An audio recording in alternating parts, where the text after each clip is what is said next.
kemudian bagaimana proses melakukan dan bagaimana membuat kesimpulan. Jadi Ibu Bapak buat kertas rekapitulasinya, ya. Ini misalkan lagi bagaimana menilai kantin sehat. Baik, Bapak Ibu, hari ini kita akan diskusi terkait dengan assessment itu langsung. Tidak apa-apa ya Bapak Ibu ya, karena kita memang ada beberapa materi yang disebarkan sesuaikan dengan kelas sehingga ada banyak.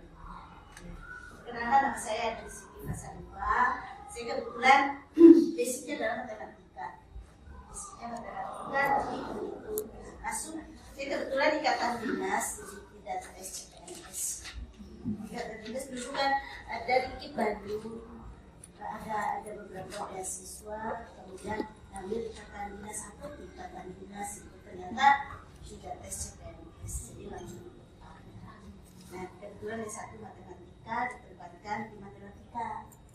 Nah, begitu lapor diri, kebetulan dari SPG ke S1, D2.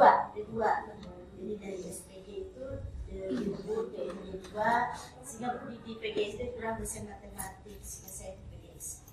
Dan begitu banyaknya waktu itu kan pelaporan SPG sebanyak sekali, sehingga saya tidak bisa melanjutkan keluar IKIP, ngambil mata kuliah apa yang berbau-bau matematika. Ya, ternyata di situ ada assessment gitu Pak, jadi ada psikometri kan, di situ ada S2 penelitian dan evaluasi pendidikan. S3 juga begitu, tidak bisa keluar, kebetulan tugas di wakil dekan sehingga kuliah lagi di situ. Jadi S2 S3 itu penelitian dan evaluasi. Jadi nano di situ matematika, itu kan assessment penelitian. Nah, kebetulan riset untuk yang dari tahun kemarin itu terkait dengan assessment. Nah, hari ini kita diskusi ya Bapak Ibu ya, diskusi tentang bagaimana rubrik penilaian. Sebenarnya tidak hanya penilaian kinerja sebenarnya ya Bapak Ibu, tetapi karena memang topik di risetnya itu lebih konsen ke kinerja untuk 2 tahun ini, sehingga mau tidak mau pengambilannya topiknya. Namun demikian, boleh kita diskusi ya Bapak Ibu terkait dengan assessment di kurikulum merdeka, karena itu yang menjadi topik kita yang harus betul-betul kita siapkan bagaimana fungsi assessment ini dikaitkan dengan pendidikan. Jadi kita pahami bahwa apa yang dimaksud dengan assessment, peranannya assessment di dalam pembelajaran itu betul-betul terlihat sangat urgent, sangat ya Bapak Ibu, dan ininya tidak jalan. Jadi di dalam assessment ini berarti kita melihat bagaimana konsep pembelajaran.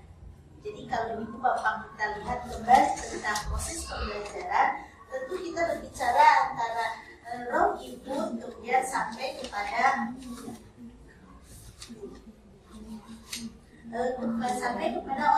ya Bapak Ibu ya. Nah, di raw input ini yang menjadikan bagaimana anak-anak kita mulai masuk ke dalam pembelajaran. Jadi konsep di pembelajaran ini berarti kita mulai dari raw input itu adalah karakteristik anak kita. Itu ya Bapak Ibu ya. Nah, karakteristik anak kita inilah ketika kita berbicara tentang assessment di kurikulum merdeka, berarti kan ketika di raw input ini Ibu Bapak kita melakukan tentang assessment diagnostik. Itu ya Bapak Ibu ya. Nah, itu ada di raw input. Nah, jadi di dalam assessment diagnostik ini berarti kita melakukan 2. Ada diagnostik yang kognitif, kemudian ada diagnostik yang non kognitif. Itu di raw input. Nah, ketika kita melaksanakan diagnostik yang non kognitif, itu berarti kita melihat bagaimana karakteristik peserta didik. Itu ya Bu ya. Jadi karakteristiknya dari sudut perkembangan, emosi, sosial, bahasa, gitu ya Bu ya. Nah, kemudian yang kedua itu terkait dengan kebutuhan peserta didik. Itu di assessment non kognitif. Itu. Nah, 2 itu ya Bu ya. Sehingga kita tahu di kelas itu ada 30 anak, misalkan kita tahu ini Budi seperti apa, ini Rian seperti apa, gitu ya Bu ya. Itu di assessment non kognitif. Jadi kita sudah memiliki karakteristik setiap anak yang ada di kelas kita, sehingga kita tahu kebutuhannya seperti apa. Nah, di assessment kognitif ini berarti kita melihat kepada konsep bagaimana pembelajaran dilakukan supaya sesuai dengan perkembangan dan kebutuhan peserta. Itu Bu ya. Jadi kalau secara teori ada developmentally appropriate practice. Jadi ada konsep DAP. Nah, konsep DAP ini adalah bagaimana kita men-setting pembelajaran disesuaikan dengan kebutuhan anak dan karakteristik anak. Itu konsep dasar ya, sehingga munculnya ada teori konstruktivisme, sampai ke sekarang munculnya ada PJBL, PBL dan sebagainya. Itu awalnya ya. Nah, ini di raw input. Nah, tadi di diagnostik yang non kognitif itu berarti melihat siapa anak itu, siapa lingkungannya yang ada pada anak tersebut, gitu ya. Nah, yang kedua tadi diagnostik yang kognitif. Nah, diagnostik kognitif ini berarti kita melihat bagaimana kemampuan kognitif anak. Nah, ini yang sering terjadi miss di dalam pembelajaran. Jadi Ibu Bapak, kalau kita melakukan assessment kognitif, manakala materi itu materi A, berarti yang pertama kita lakukan itu adalah apakah ada anak yang sudah tahu materi A. Gitu ya Bu ya. Jadi kita tidak menganggap bahwa anak itu adalah gentong kosong, tetapi mereka memiliki potensi tersendiri. Itu kognitif. Sehingga capaian hari ini adalah A, berarti mana anak yang sudah tahu A, mana yang sama sekali belum, mana yang mungkin sudah ada tanda-tanda paham. Nah, ini berarti melihat bagaimana pemetaan kompetensi anak. Nah, itu yang pertama, ya Pak. Yang kedua di kognitif itu kalau dulu namanya adalah apersepsi. Jadi kalau apersepsi itu adalah kemampuan anak sebelum anak itu belajar dan kemampuan itu dibutuhkan untuk belajar hari ini. Itu apersepsi. Tetapi kalau tadi, apakah ada anak yang sudah paham materi yang sekarang akan dipelajari? Itu dua konsep di situ ya Pak ya. Itu yang di assessment kognitif. Nah, sehingga berdasarkan karakteristik kognitif maupun non-kognitif, berarti Bapak Ibu mendesain pembelajaran yang istilah sekarang adalah berdiferensiasi. Gitu ya. Nah, ini di raw input. Jadi peranan assessment mulai dari bagaimana kita melakukan diagnostik. Nah, sehingga berdasarkan raw input inilah Bapak Ibu melakukan pembelajaran. Siapa ya Bu ya? Nah, di pembelajaran ini berarti di dalamnya pun Ibu Bapak melakukan assessment. Di situ. Nah, di assessment ini sebenarnya ada konsep yang sekarang ya Bapak Ibu, ada assessment as learning. Sudah dengar ya Bu? Ya, ada assessment for learning, ada assessment of learning. Kalau dulu itu adalah ada assessment formatif, ada assessment sumatif. Itu ya Bu ya Pak ya. Nah, kalau sumatif sudah selesai dalam kurun waktu. Itu nama sekarang adalah assessment of learning. Itu jadi pembelajarannya sudah selesai. Apakah itu 1 semester, apakah itu 1 tahun of learning-nya. Jadi Ibu Bapak di assessment ini berarti Ibu Bapak ingin melihat bagaimana ketercapaian peserta didik dalam kurun waktu. Yang sumatif atau of learning. Dan yang satu lagi itu adalah assessment formatif. Nah, formatif itu berarti pembelajaran masih berlangsung. Nah, formatif itu istilah sekarang dibagi lagi. Ada as learning, ada for learning. Nah, as learning itu berarti anak kita belajar, assessment itu sambil dia belajar. Nah, jadi assessment itu berarti dilakukan oleh anaknya dalam rangka dia juga belajar. Misalkan ketika Ibu Bapak melakukan pembelajaran, kemudian ibu bapak memberikan kepada anak ada refleksi. Jadi refleksi pembelajaran itu learning. Atau ibu bapak melakukan pembelajaran di dalamnya ada diskusi kelompok. Kemudian anak kita diminta menilai, Santi menilai Dedi menilai Joko, misalkan. Nah itu istilahnya adalah assessmentnya peer assessment. Jadi penilaian teman sejawat. Jadi penilaian diri dan penilaian teman sejawat. Ada banyak modelnya nanti. Bapak kadang fokus ke ini aja, nanti bapak saya berikan yang PPT-nya ya. Karena ini kebetulan yang harus video itu adalah yang kinerja. Jadi ada banyak model tentang assessment as learning, kemudian bapak bisa diproduksi. Ya, nanti bisa dipelajari. Nah, jadi assessment di dalam form learning itu adalah assessment untuk melakukan perbaikan. Jadi ketika anak dilakukan assessment, dirinya sendiri melakukan perbaikan, gurunya pun melakukan perbaikan. Jadi form learning digunakan untuk memperbaiki pembelajaran. Nah bentuknya silakan, di dalamnya bisa tes, bisa non tes, sama seperti kita ada. Hanya istilahnya saja yang di dalam kurikulum merdeka. Tetapi ketika tadi yang sumatif berarti bukan untuk memperbaiki pembelajaran karena pembelajarannya sudah selesai, gitu kan? Tetapi itu untuk melihat bagaimana ketercapaian peserta. Itu yang off learning. Jadi off learningnya itu bukan hari ini kita mengajar selesai off learning, bukan. Kan learningnya sudah off, nah bukan itu. Tapi yang dimaksud off learning itu satu jenjang, satu rentangan.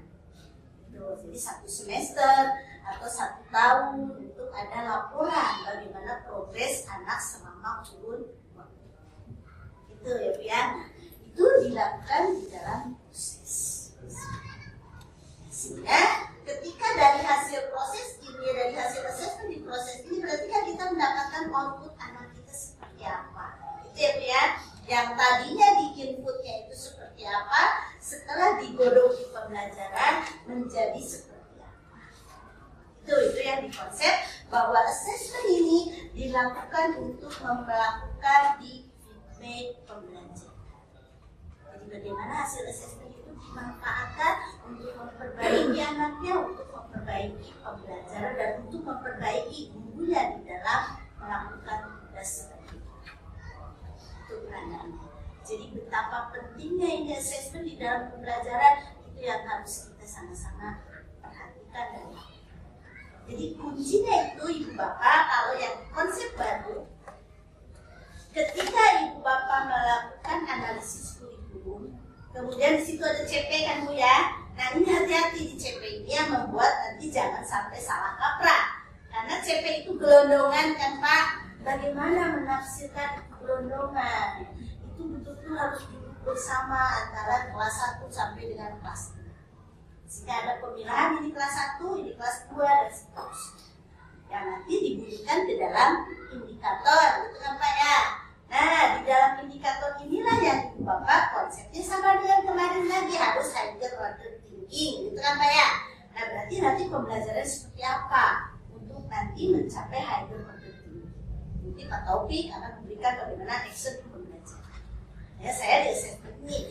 Nah, peranan assessment ini begitu pentingnya. Jadi ibu bapak ketika sudah menentukan indikator, ibu bapak jangan dulu ke pembelajarannya, tapi ini target yang harus dicapai peserta didik.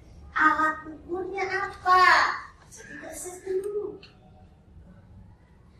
Indikatornya adalah misalkan mendeskripsikan fungsi keluarga. Nah, bagaimana ibu akan mengukur bahwa anak mampu mendeskripsikan fungsi keluarga? Jadi itu dulu assessmentnya. Baru kalau ini alat ukurnya sudah mengukur ini pencapaian, baru ini bisa tercapai dengan cara apa? Nah, baru ke proses pembelajaran. Itu modelnya sekarang. Kalau dulu kan ini indikator kompetensi, kan Bu ya? Baru pembelajarannya seperti apa? Baru assessmentnya seperti apa? Jadi loss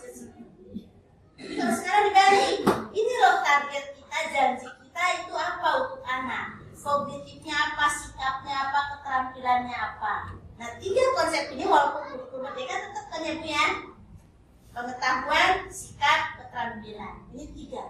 Sudah ibu kontrak di pengetahuannya seperti apa, di sikapnya seperti apa, di keterampilannya seperti apa. Nah dari janji ini ibu bapak setting mana alat ukurnya. Jadi berarti mana asesmennya. Itu dulu. Jadi supaya kita tahu bahwa kalau itu targetnya berarti diukur dengan alat ini cocok tidak. Sama halnya ketika kita akan menimbang berat badan, alat ukurnya apa? Harus itu dulu, gitu kan? Nah, jangan sampai alat ukurnya salah, malah meteran, misalkan. Sama ini assessment gitu. Jadi sebelum ke activity, ini loh target yang akan dicapai anak hari ini loh alat ukurnya. Jadi assessment dulu. Mana field assessmentnya, mana assessment yang self assessmentnya, mana formatifnya. Baru dari situ supaya ini tercapai, apa sih yang harus dilakukan di pembelajaran? Pendekatannya apa, modelnya apa, strateginya apa, medianya apa, gitu kan Bu? Nah, nanti saya tidak tahu. Jadi larinya dari tujuan ke assessment. Sudah jelas alat ukur, monggo lakukan pembelajaran. Itu kuncinya. Jadi betul-betul assessment itu melihat bagaimana konsep dari pembelajaran ini dilakukan, kemudian ibu bapak mendapatkan masukan untuk melakukan feedback. Itu ya kuncinya. Oke, itu konsep umumnya. Nah, karena akan diskusinya terkait dengan khusus kinerja, ibu bapak tadi saya pahami di sini terkait dengan prinsip assessment. Jadi ongoing, tidak terpisahkan dari proses pembelajaran. Ibu bapak tidak perlu ditulis, nanti diberikan diskusi. Jadi tadi selama dari raw input, proses sampai dengan output. Jadi tidak terpisahkan dari proses pembelajaran. Nah, bagaimana ini mencerminkan masalah yang dihadapi? Karena tadi mengukur kan, bagaimana anak itu selama proses pembelajaran. Apa yang dia rasakan, apa kesulitannya, apa yang harus dia lakukan, apa harapan mereka. Nah, ibu bapak mulai mengajak anak untuk melakukan self assessment. Jadi sedikit saja membuat jurnal, anak kita beda dengan jurnal artikel ya Bu ya. Jurnal itu semacam ulasan gitu. Jadi ibu bapak boleh pandu anak. Aku suka pelajaran hari ini. Nah, gitu. Atau yang aku sukai hari ini adalah, yang aku tidak suka adalah, itu boleh sebagai masukan untuk kita, itu self assessment. Jadi kita tahu, oh ternyata tadi itu anak belajar yang kesulitan. Kesulitannya tentang apa? Itu jadi ungkapan apa yang dilakukan anak selama belajar, ibu berikan kepada anak untuk mengekspresikan. Jadi tidak hanya di buku ininya, tidak. Sambil begitu ibu jawab, oh berarti ini anak belum paham nanti. Sudah langsung tahu. Dibandingkan dengan kerjakan halaman ini, kerjakan soal ini, punya ukurannya. Itu kan? Nah, tapi kalau polanya ibu bapak, nanti saya berikan contoh-contoh sheetnya. Kalau bapak ibu polanya diubah nanti, misalkan aku suka hari ini belajar tentang apa, yang aku tidak suka temanku yang baik hari ini, nah itu berarti peer assessment. Aku diskusi dengan temanku, tapi aku tidak suka sisi itu karena apa? Boleh itu diungkapkan. Di situ mulai mengungkapkan diri anak. Dibandingkan dengan hanya tes ada yang anak. Mulai kita ubah. Karena di situ isinya pun adalah assessment. Jadi bukan hanya sekedar tes, tapi ada banyak model yang bisa kita gunakan. Isinya adalah memproseskan. Nah, itu yang dianggap bahwa model-model itu yang membuat anak nanti mudah-mudahan tidak jenuh lagi ketika belajar. Setiap dia, nah masalahnya pun nanti akan terungkap dengan dia ekspresi diri. Dibandingkan dengan kalau dia mengisi terus tidak bisa, dia diam saja begitu kan, tapi dengan mengungkapkan, aku tidak suka belajar hari ini karena apa, yang aku sukai hari ini apa. Nah, kesimpulan kalimat-kalimat itu gini oleh kita sendiri. Nanti lama-lama dia akan improve sedikit, mengungkapkan apa yang dia lakukan. Karena apa? Kan anak itu dua, kan kuncinya Bapak Ibu ya. Anak itu ingin diperhatikan, anak itu mencari perhatian. Dua yang benar. Kalau ibu bapak sudah pegang di dua, apapun yang ibu bapak lakukan, dia pasti akan senang. Karena dia merasa dihargai. uji anak. Itu ya, perkembangan dari perkembangan di sini. Nah, metodenya tadi ya, ada yang off learning, ada for learning, ada as learning, ada tes, ada non tes, itu kan ya. Nah, metode yang salah satunya sekarang itu adalah yang kinerja. Sifatnya holistik. Jadi aspeknya tadi ada sikap, ada pengetahuan, kemudian ada keterampilan. Di situ ya Bu ya. Nah, bicara tentang keterampilan itu ada beda ya Bu ya. Ada keterampilan berbahasa, itu kan Pak, bagaimana anak berbicara, bagaimana anak membaca dan sebagainya. Ada keterampilan motorik, kan, bagaimana anak misalkan menganyam, bagaimana anak lari, itu kan Pak. Ada keterampilan tinggi.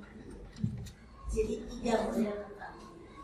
Bagaimana keterampilan berpikir, bagaimana keterampilan berbahasa, kemudian bagaimana keterampilan yang menyangkut motorik halus dan kasar. Jadi halus berarti kan bagaimana menganyam, bagaimana melukis, itu kan apa ya? Motorik kasar berarti bagaimana lari, servis dan sebagainya. Itu keterampilan. Jadi dikatakan holistik, gitu ya. Nah, ini yang spesifik kinerja. Salah satu assessment itu adalah ada assessment otentik, di dalamnya adalah penilaian kinerja. Jadi kinerja ini berarti bagaimana anak mengaktualisasikan secara komprehensif. Bukan hanya berpikir, tetapi menyangkut hal lain. Jadi di sini ada pengetahuannya yang diaplikasikan ke dalam konteksnya. Nah, itu ya Pak ya. Nah, di dalamnya itu adalah bagaimana target di dalam pengetahuannya. Bagaimana kecakapannya, tadi kan keterampilan berbahasa, kemudian dari aspek materinya, kemudian ada produk. Nah, di dalam produk tentu Ibu Bapak melihat tadi kan tadi 3 kan, pengetahuan, sikap, kemudian keterampilan. Jadi 3 hal ini itu Ibu Bapak sekaligus diakses dalam bentuk kinerja. Jadi beda dengan kita paper test kan Pak ya Bu ya. Nah, ya Bu. Bagaimana anak kita mempraktekkan di dalam membuat suatu produk? Nah, misalkan di sini kita melakukan assessment itu untuk membuat suatu produk, ada prosesnya yang kita assess. Jadi bukan hanya sekedar produknya, tetapi bagaimana membuat produk. Juga kita lakukan assessment. Jadi ada produk yang dihasilkan sebagai hasil karya anak. Nah, bentuknya berarti kita bisa sekarang karena terkait dengan project based learning, berarti ada penilaian yang sekarang, oke Bu ya. Nah, proyek, kemudian tadi kan bagaimana anak prakteknya. Misalkan Ibu Bapak memberikan assessment bagaimana anak menganyam. Berarti kan ketika menganyamnya Ibu Bapak cek gitu kan, bagaimana ketika proses menganyamnya, bagaimana hasil anyamannya. Berarti kan prosesnya itu adalah prakteknya, kemudian hasil anyamannya itu adalah produknya. Itu ya. Tapi ketika ada dalam suatu konteks secara komprehensif, Ibu Bapak melakukan pembelajaran dengan project based learning, berarti ada penilaian poin. Ini khusus untuk yang project based learning ya, di dalam model pembelajaran yang nanti ada teman-teman bisa Bapak sharing terkait pembelajaran. Nah, praktek berarti kan bagaimana anak kita dengan aktualisasi sesuai dengan target. Mereka melakukan praktek atau mendemonstrasikan terkait suatu aktivitas di dalam mencapai kompetensi. Jadi apakah terkait seni, apakah terkait bahasa, bukan ya, atau yang terkait dengan motorik halus, motorik kasar. Jadi prosesnya seperti apa itu yang Bapak lakukan assessment. Nah, misalkan ini di mata pelajaran bahasa Indonesia, Bapak melakukan assessment praktek anak bercerita. Itu apa ya? Nah, berarti apa sih yang harus di-assess ketika anak bercerita? Nah, itu sesuai dengan teori bercerita yang baik seperti apa? Itu sebagai indikator dari assessment. Maksudnya coba bercerita yang baik itu seperti apa? Saya bukan orang bahasa, saya orang matematika.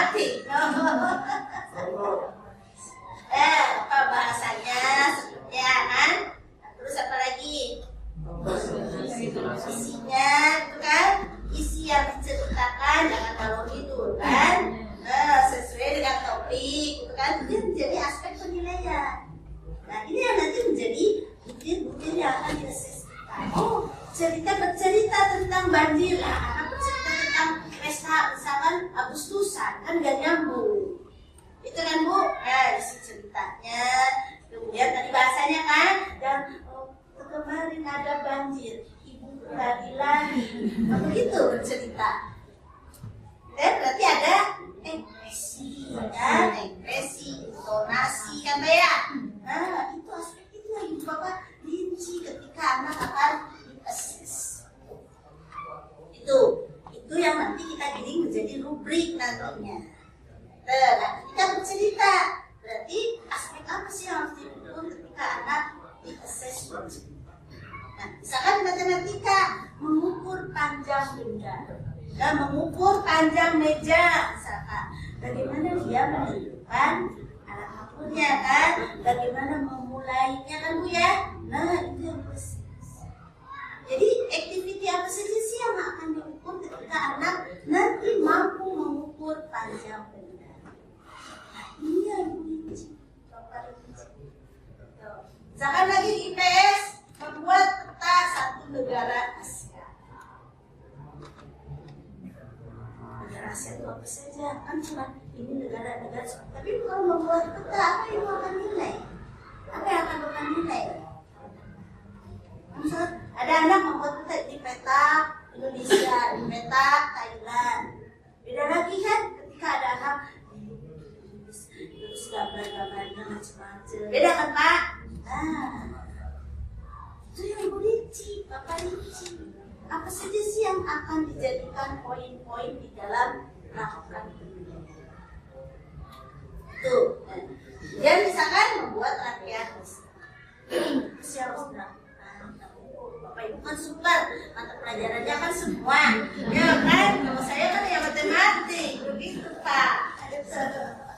Itu superior Bapak Ibu SD. Gitu.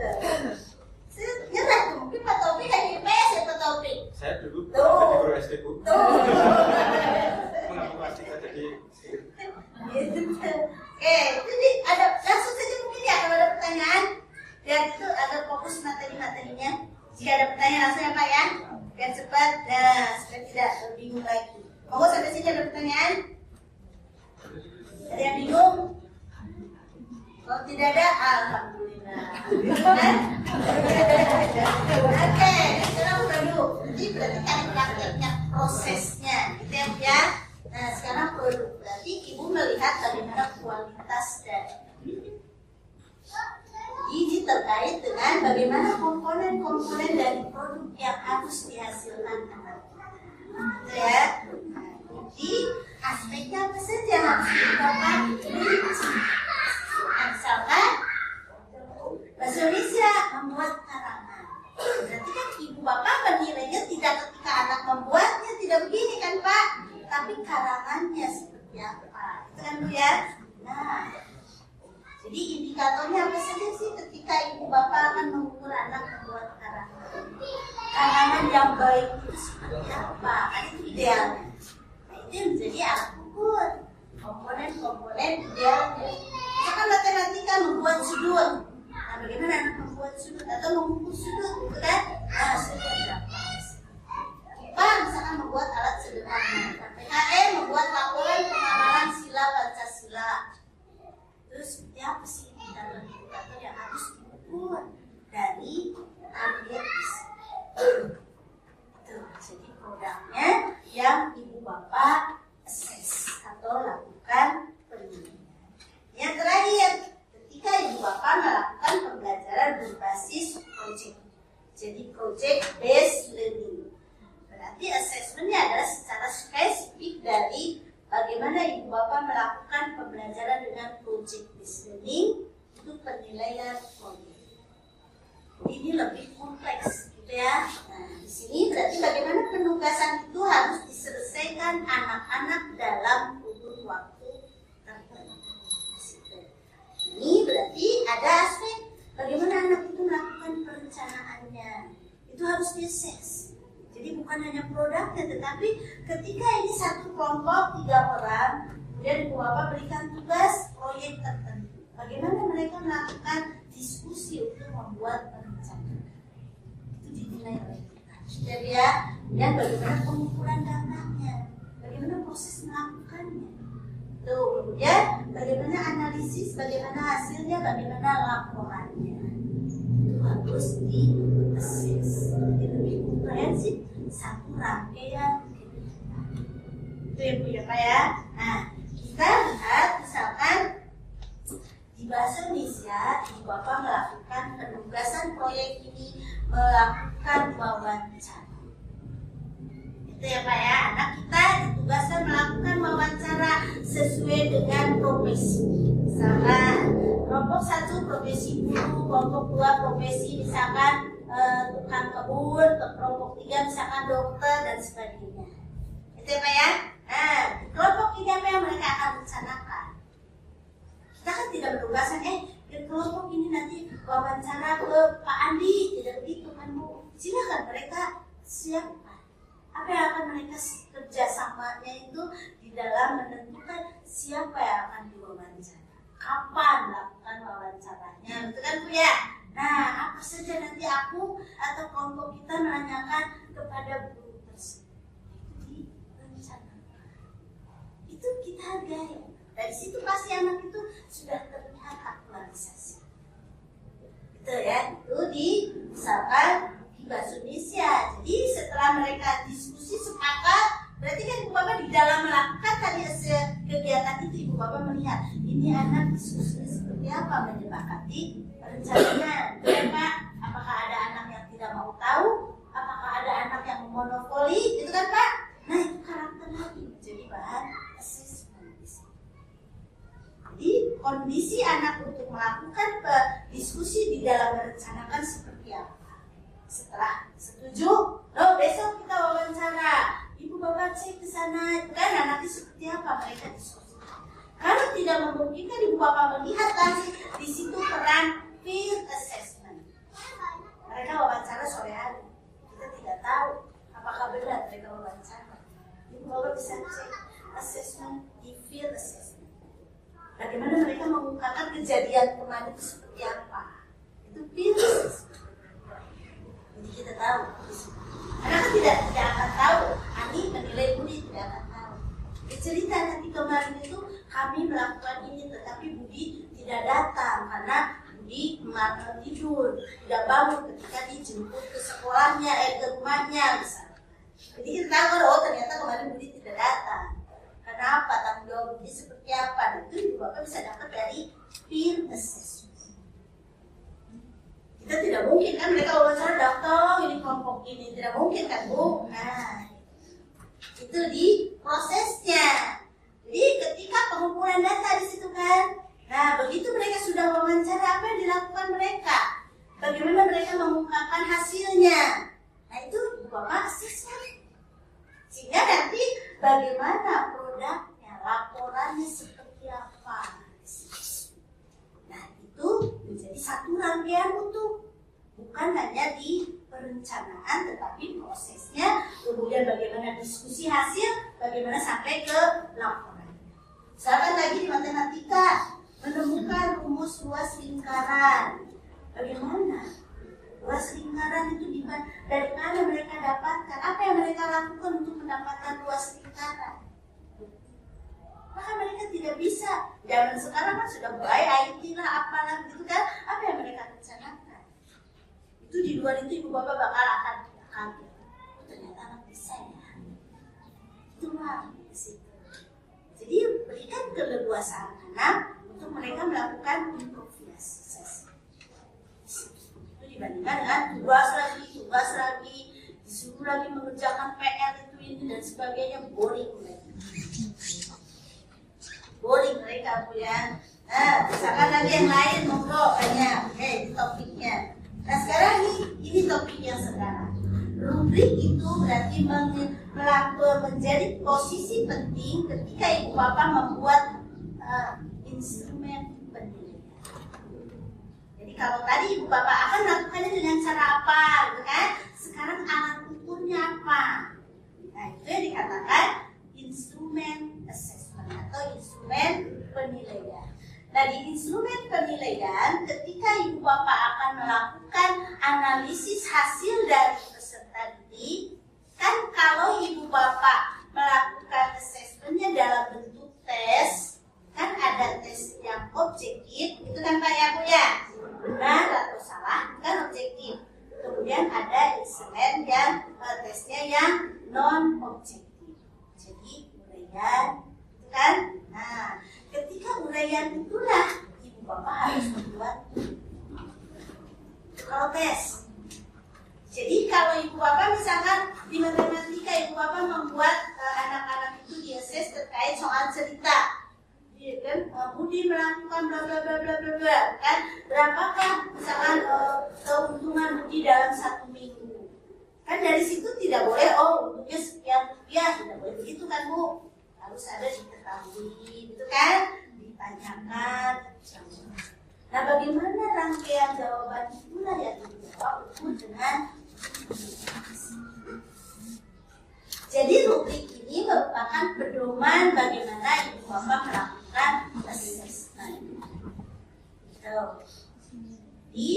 Di dalam prosesnya itu ibu bapak mengukur bagaimana kemampuan anak secara gradasi, secara kontinus.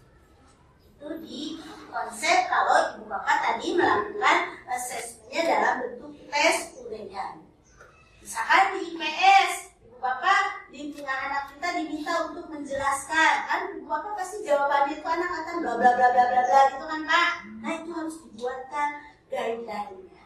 Pedomannya ini anak jawabannya dapat skor berapa. Jadi jangan by feeling, jangan. Idealnya ini jawaban seperti apa? Nah itu dulu kan, yang by feeling. Ideal seperti apa nih? Saya bikin soal kan? Nah berarti ideal soal itu jawabannya apa? Nah ibu bapak boleh dari sini, berarti kan dari ideal itu ibu bapak bandingkan ini Siti jawabannya apa? Berarti lihat jawaban Siti, lihat ini, lihat lagi jawaban Siti itu kan Pak. Makanya ketika memeriksa jawaban itu jangan per anak tapi per butir. Supaya ibu bapak adil. Jadi tumpuk, ini anak kita ada 30 tumpuk di atas, kilo ke bawah, ya kan? Terus begitu lagi. Jadi bolak-balik koreksinya. Jangan ini Siti nomor 1, dia nomor 2 sekidaran. Jadi per butir itu untuk melihat bagaimana ibu bapak adil, kan? Karena tadi, jadi bagaimana nomor 1 itu ruang jawabannya ini. Siti jawabannya ini, terus sudah selesai Siti, terus meriksa yang Joko. Nah, Siti bagaimana ya? Tapi kalau ini jawaban Siti, ini idealnya, oh ya Siti, skornya sekian. Nah, sekian itu ada rubrik. Iya, ini jawaban Joko, bandingkan lagi. Oh sekian, ada untuk adil itulah berarti Bapak Ibu perlu rubrik di sini. Jadi rubrik itu berarti di dalamnya ada guidelines. Jadi ada istilahnya di sini formatnya itu boleh Ibu Bapak melihatnya terkait dengan penugasan, misalkan ada aspek, ada kriteria, ada level dari skala yang digunakan. Itu kalau yang non-tes, kalau tes kan berarti Ibu Bapak ini kunci idealnya apa? Jawabannya itu kan. Nah, boleh Ibu Bapak menggunakan, kalau rubrik itu kan ada rubrik holistik, kemudian ada rubrik analitik. Rubrik holistik berarti kan secara keseluruhan. Analitik berarti satu-satu.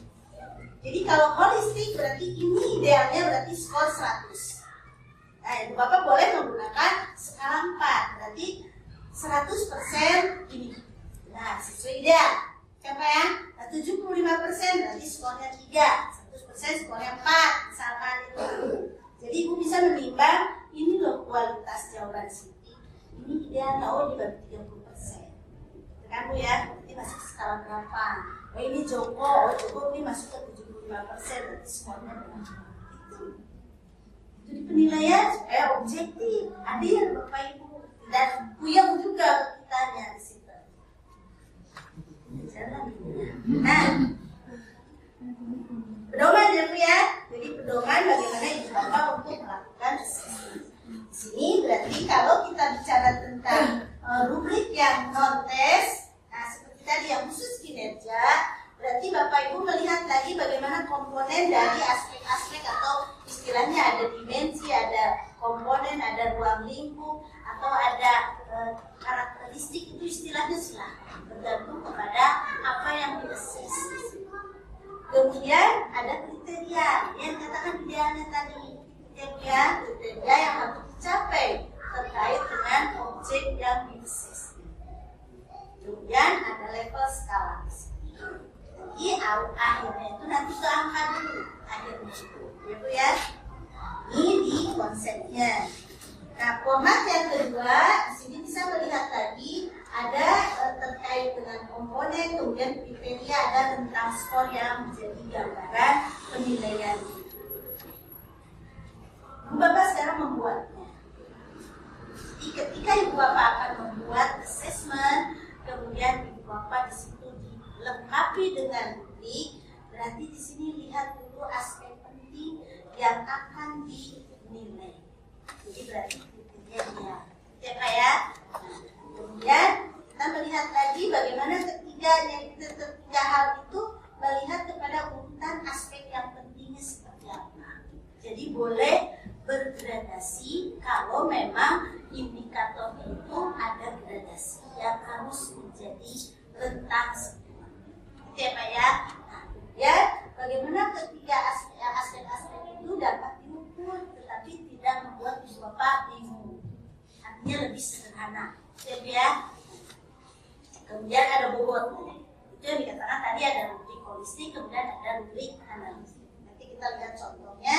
Kemudian ada tingkatan dari penguasaan materi ataupun keterampilan yang dicapai oleh peserta didik. Lalu Ibu Bapak nanti melihat bagaimana indikator secara spesifik.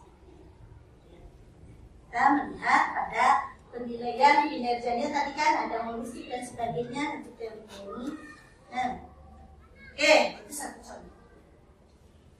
Satu contoh ketika Ibu Bapak akan melakukan penilaian praktek. Misalkan di sini Ibu Bapak akan menilai bagaimana prakteknya itu ketika anak kita menerapkan konsep atau materi yang dipelajari. Itu misalkan. Jadi kolom-kolom ini Ibu Bapak isi berdasarkan indikator dari yang dinilainya. Tuh, kalau misalkan ini satu contoh bagaimana Ibu Bapak melakukan penilaian ketika anak kita menerapkan konsep. Misalkan ketika anak kita menerapkan konsep mengukur, misalkan dia tahu tidak sih bagaimana cara mengukur, misalkan, ya. Nah, kemudian bagaimana prosedur atau strateginya. Kalau Ibu Bapak akan melihat di dalam hal dinilai itu ada prosedur atau tidaknya. Kalau tadi misalkan bahasa Indonesia, Ibu Bapak akan melakukan penilaian tentang bercerita. Berarti kan tadi topiknya sesuai. Kan? Berarti di sini yang pertama Ibu Bapak membuat topik cerita. Nah, kemudian yang kedua misalkan bahasa yang digunakan, itu kan Bu ya. Kalau misalkan tidak ini kan satu contoh ya Bu. Kemudian yang berikutnya misalkan terkait dengan ekspresi, misalkan itu terkait praktek kan Bu. Bagaimana terkait dengan ekspresinya. Jadi kolom-kolom aspek yang dinilai ini Ibu Bapak buat sesuai dengan target dan praktek anak. Nah, kalau anak kita mempraktekkan misalkan menari piring misalkan. Nah, berarti kan apa saja isinya? Kalau anak kita praktek menari piring, tuh, ini Ibu Bapak isikan di aspek yang dinilai. Tuh ya. Tuh kalau penilaian praktek di situ. Nah, kemudian kalau produk, misalkan tadi Ibu Bapak membuat anyaman. Berarti apa saja yang dinilai dari anyaman? Itu berarti Ibu Bapak isi di sini. Misalkan anyamannya itu orisinal atau hanya tiru-tiruan. Oh, ternyata ada kreativitas yang muncul dari anyaman itu. Berarti di sini aspek originalitas. Kemudian kalau misalkan kesesuaian isinya sesuai tidak, misalkan Ibu Bapak meminta kolaborasi antar warna, misalkan di topiknya itu. Anak itu di produknya ada tidak kolaborasi warnanya, atau mungkin dia hanya satu warna. Berarti kan di sini bagaimana Ibu Bapak melakukan penilaian terkait dengan indikator. Di situ. Misalkan di sini kalau ini kan produknya penggunaan bahasa, kalau ini adalah mengarang misalkan. Membuat karangan bebas. Nah, karangannya itu dia topiknya bagus, beda dengan yang lain. Ada hal itu terkait dengan kondisi.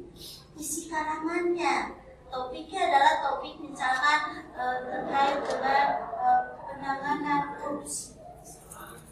Maksudnya tahu bagaimana menangani korupsi? Coba bisa saja kan terjadi. Ternyata isinya ada hal khusus misalkan. Itu Bapak bisa melihat dari originalitas dan isi. Bahasanya bagaimana menulisnya, penggunaan kata tanya, penggunaan kapital dan sebagainya, bagaimana dan Bapak rapi tidak tulisannya, misalnya itu kan Bu. Jangan sampai malah isinya bagus ternyata col misalkan. Itu salah satu contoh bagaimana Ibu Bapak membuat instrumen produk. Mas kasih apa berapa menit? Ini proyeknya. Nah, jadi kan perencanaan pekerjaannya hasilnya klaim ya di proyeknya tadi. Nah, Ibu Bapak yang terkait dengan rubrik, berarti di situ Ibu Bapak melihatnya ada rubriknya itu yang holistik, berarti terkait dengan tadi rentangan skor. Idealnya 100%, berarti skornya 4. Ya. Kemudian idealnya itu adalah 75% dan ideal berarti skornya 3. Kemudian kalau misalkan itu 50%, berarti Ibu Bapak buat dulu indikatornya. Ya. Satu contoh sebentar. Ada pertanyaan dulu sambil saya melihat dulu contohnya. Silakan Bapak Ibu.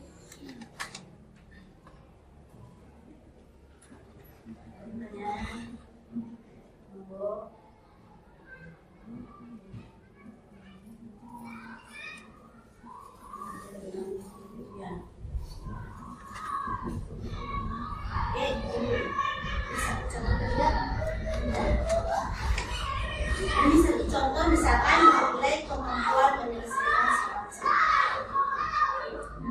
Kalau Ibu Bapak menggunakan mengelompokkan ketercapaian, ya, disuruh dikelompokkan secara komprehensif. Ini ideal berarti 100%. Jadi semuanya 4. Kemudian kalau 3 berarti 5 biasanya menggunakan skor 4. Kemudian kalau 2 berarti 25%, kalau 1 itu adalah 2 adalah 50%, kemudian 1 adalah 25%. Nah, penentuan skor boleh 1, 2, 3, 4, boleh 4, 2, 3, 2, 1. Itu membuatnya kelengkapan. Yang jelas maknanya adalah ini ideal yang harus dicapai anak, berarti 4, kan? 75, berarti 3, 50, berarti 2, dan seterusnya. Nah, apa yang akan dinilai? Itu berarti jadi kalau tadi instrumennya aspek yang dinilai istilah monggo Bu. Boleh kriteria, boleh aspek yang dinilai itu silakan. Yang jelas apa sih yang akan dinilai dari kompetensi?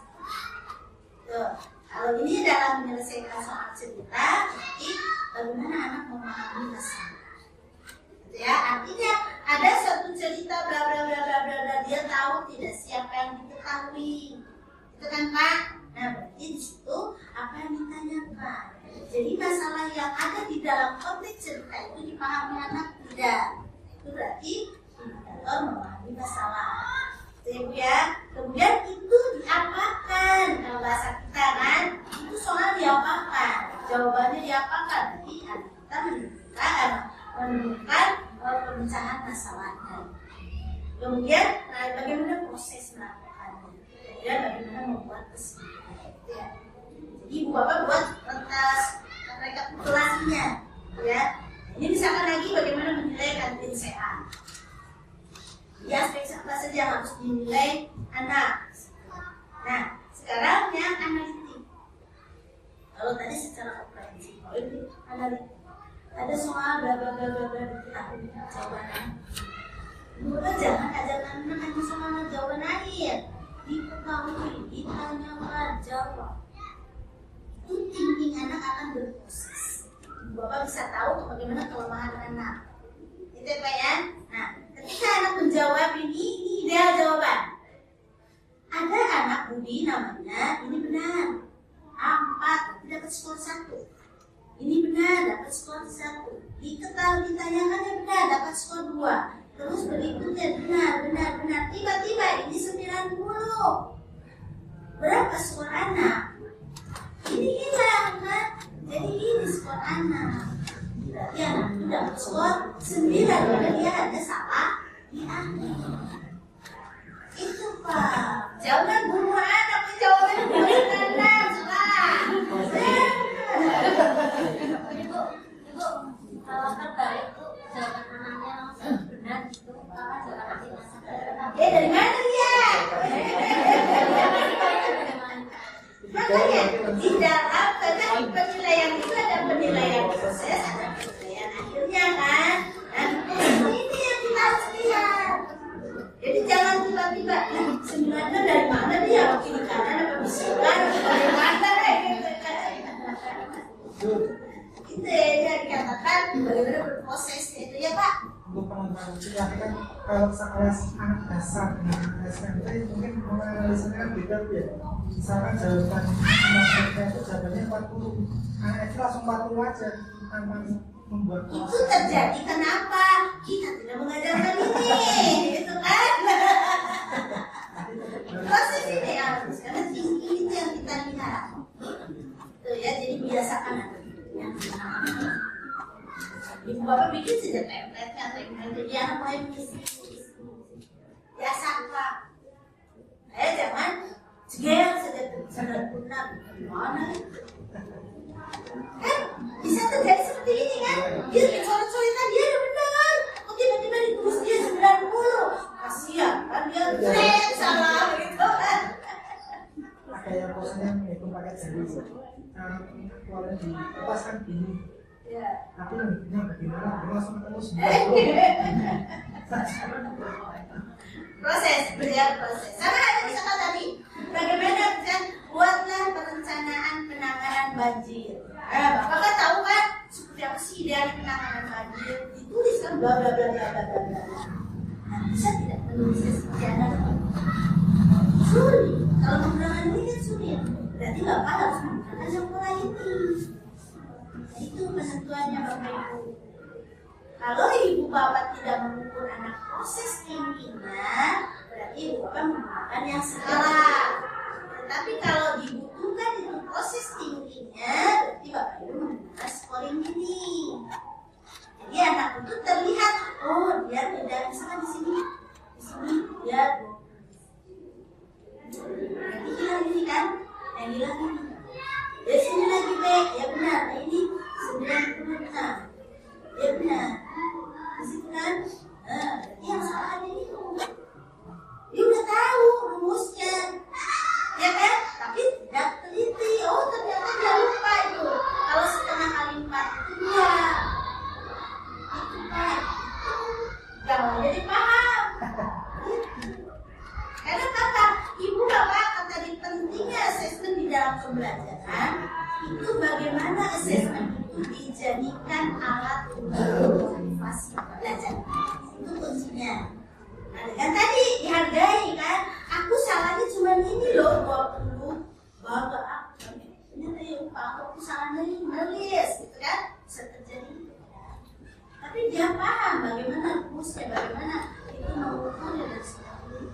Hanya aku lupa itu. Oh, setengah kali 4 itu bukan 4 atau bukan 1 misalkan. Akhirnya aku tahu bahwa rumus 2 itu ini loh, bagaimana ini loh, ya. Jadi jadi ibu bapak memilih apakah menggunakan pola ini ataukah pola scoring itu bergantung kepada bagaimana ibu bapak mengukur target. Kalau indikator itu ibu bapak tidak dilihat prosesnya, berarti ibu bapak melihatnya pada grading ketercapaian. Berarti skor 4, 3, 2, 1. Tapi ibu bapak harus buat dulu idealnya. Gitu ya. Itu pengembangan publiknya di sini. Ini akan membuat ibu bapak tidak bingung, tidak baik pilih, kasihan ini, kasihan ini lama. Jadi ini masuk ke sini, masuk lagi begitu, akhir semester keluar kayak komputer. Kalau kita mengacu ke karakter anak yang berbeda, kan kecerdasan manusia ini juga ada kecerdasan macam-macam. Ada yang anak punya kecerdasan linguistik, ada juga yang matematis. Nah, ketika anak diberikan soal matematika seperti misalkan yang disampaikan Bapak tadi, kan mungkin ada anaknya dia nggak bisa secara matematis, tapi ketika ditanya itu dia bisa secara linguistik, bahasa menjelaskan langsung. Itu cara kita memberikan penilaiannya benar-benar berarti kan dia mungkin secara berarti bisa, tapi secara lisan bisa. Apakah kita membuat publik penilaian sendiri atau bagaimana? Karena kita berdiferensiasi kan ya Bu ya. Nah di situ target kita dulu yang pertama, ini akan menilai kompetensi apa. Nah kompetensinya kan sama kan Bu ya. Apapun anak kita tetap karena kontrak kita itu apa bukan. Tetapi ternyata ini anak begini, ini anak kembali ke konsep berdiferensiasi. Jadi berdiferensiasi itu bukan hanya di mengajarnya, tapi betul tadi dengan assessment-nya. Tapi jangan jadikan itu menjadi jalannya sehingga lupa ini dikembangkan, jangan. Itu ya pelan-pelan tetap harus seimbangkan. Jadi jangan gara-gara ini menonjol ya sudah assessment-nya menurut yang dimiliki tidak demikian. Tetap harus diimbangkan. Karena kecerdasan anak itu kan masih berkembang. Ini dominan linguistik. Jangan terus-terusan dia disokong dominan linguistiknya. Kembangkan yang lain. Itu tetap. Tapi pokoknya awal mungkin ya. Kecuali kalau memang disabilities itu lain lagi. Disabilities lain lagi. Tapi kalau kecerdasan tetap harus dikembangkan, harus seimbang. Jadi bukan karena ini linguistik, berarti polanya kita ngikutin anak linguistik, tidak yang lain, tetap harus. Karena yang dikembangkan itu adalah bentuk pribadi anak, itu dikembangkan seluruh perkembangan. Emosi, bahasa, itu kan kognitif, motorik, dan sebagainya. Itu ya Bu ya. Nah, karena anak itu kan memiliki potensi hidden. Itu ya Bu ya, disitulah yang dikembangkan, diproses. Assessment itu akan lancar kalau proses pembelajarannya sesuai mendukung. Jadi tidak ada spesial gara-gara anak itu kecerdasan tertentu. Justru kita harus mengembangkan seluruh kecerdasan anak. Beda dengan disabilities, beda. Itu ya. Oke, masih ada yang lain?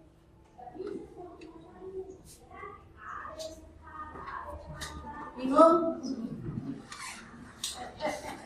Baik Bapak Ibu, karena memang waktunya, kemudian Bapak Ibu supaya banyak nanti mendapatkan langsung dari teman-teman dari PGSD, saya tetap keterbatasan waktu. Bapak Ibu nanti boleh by email, boleh WA, kemudian nanti saya akan kirim materi-materinya ya.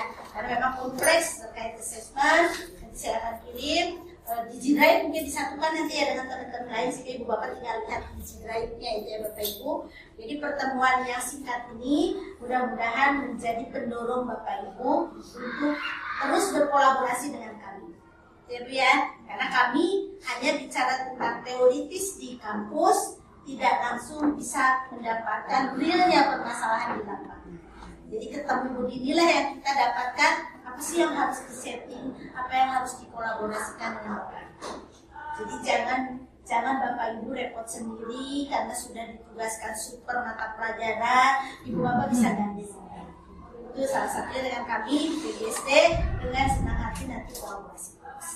Itu ya Bapak Ibu ya, mohon maaf karena keterbatasan, mudah-mudahan menjadi motivasi Bapak Ibu. Oke, semangat untuk terus berkolaborasi dengan kami, mudah-mudahan menjadi upaya untuk meningkatkan khususnya di Pekalongan. Terima kasih pertemuannya Bapak Ibu, mohon maaf lahir batin. Assalamualaikum warahmatullahi wabarakatuh.